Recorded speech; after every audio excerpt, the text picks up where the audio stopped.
Hi everyone.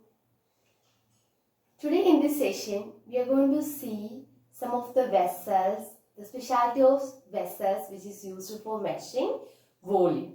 Okay, so first one, measuring cylinders.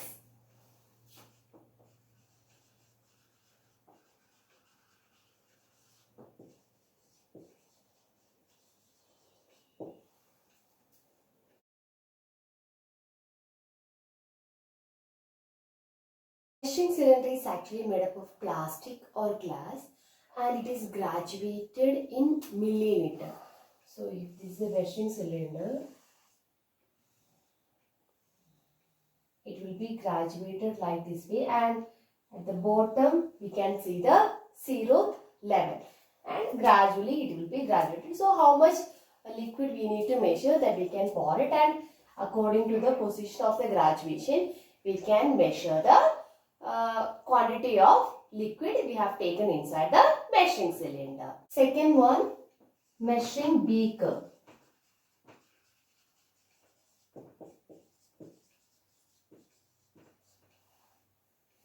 So measuring beaker means only a particular amount of quantity can be measured.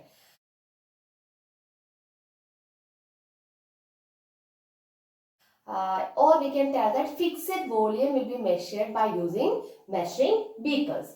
An example, if you say that milkman, if you are buying the milk from a person who used to measure and give, he'll be having different measuring cans or measuring beakers.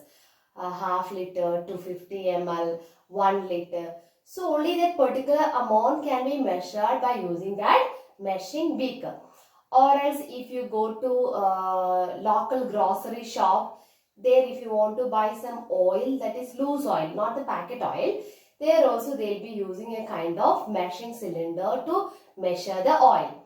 Or sometimes if you go to the petrol bunk, especially the some workers, they need the oil. Okay, so sometimes they'll be using the packet oil, or other time they'll be using a small measuring can or measuring beaker to pour the oil to make the measurement, and they used to pour the oil inside the worker. So that is a kind of measuring beaker. Third one, Eureka can. It is also made up of glass, metal or polymers. So this can is having a speciality. It's having a side opening near its mouth, and that is called spout.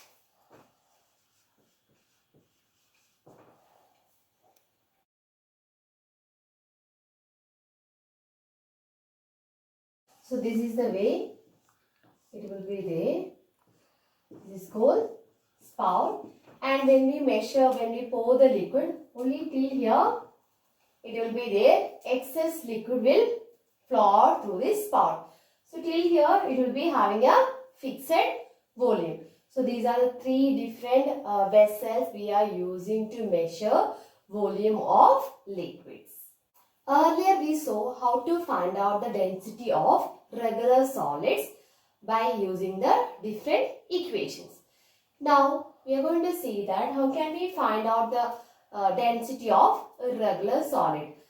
Consider this toy. So can we find out the particular shape or volume by using an equation? No, right? So what is the equation to find out density? Density is equal to mass by volume, right? We can measure the mass of this car by using a beam balance or physical balance. Then how can we find out the volume? Today we are using a method called displacement method. Displacement method.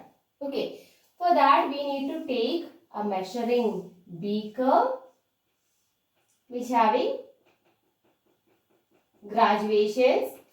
Then okay, just consider till here I have taken the water. Okay, consider it is 10 ml. Always a measuring cylinder will be graduated in terms of milliliter. So I have taken 10 ml of water. Now by using a thread I am going to tie this, and I am going to dip it completely inside this car inside the water. So what happens when we dip the think inside the water, automatically the water level will increase. Okay, just consider this as 15 ml. Okay, so this is the initial condition, and